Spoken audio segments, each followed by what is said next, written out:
all the Spikers are proud Americans. My grandfather, World War II, he wasn't sure about his stay here because he wanted to be buried with my grandma. So he had bought 2 plots up at Cedar Hills on the other side of town. And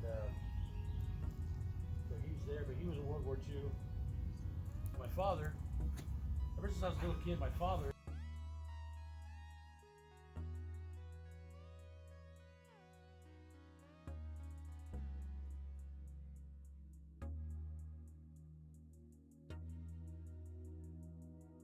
each and every one of you for being here, because I know that you had family, I know that you most likely have friends, and some of them could be here, some of them are here.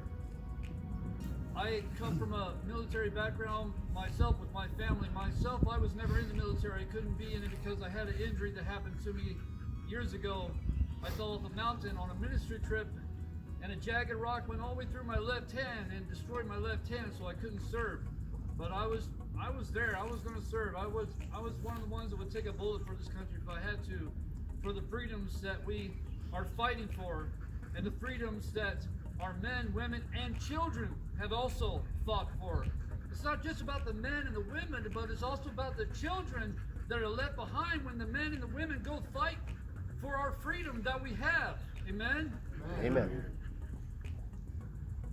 As I stand here right now, this is quite an honor for me to be able to stand on top of this hill. Even though I'm not from Oregon, I was born in Ohio, a long way from here. And I've been here in Oregon since 2007, when the economy crashed. Moved from Florida to here.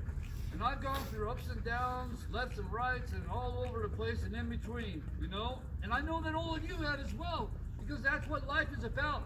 Ups and downs, mountains and valleys.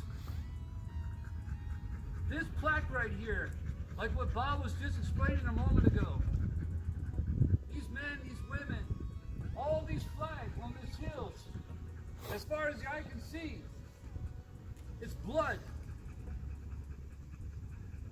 It's blood that was poured for all of us, for the freedoms that we have, the freedoms that we're fighting for, the freedoms that we're trying to stand for, the freedoms that we're trying to preserve for our children and our grandchildren.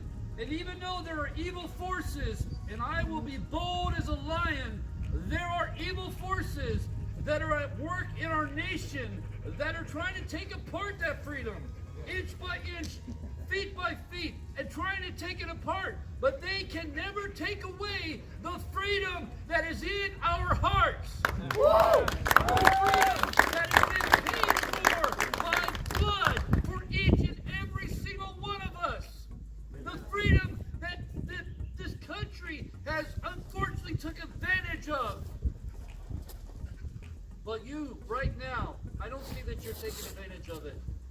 Otherwise, you wouldn't be here right now to honor these precious men, women, families that were willing to give up their lives for us to have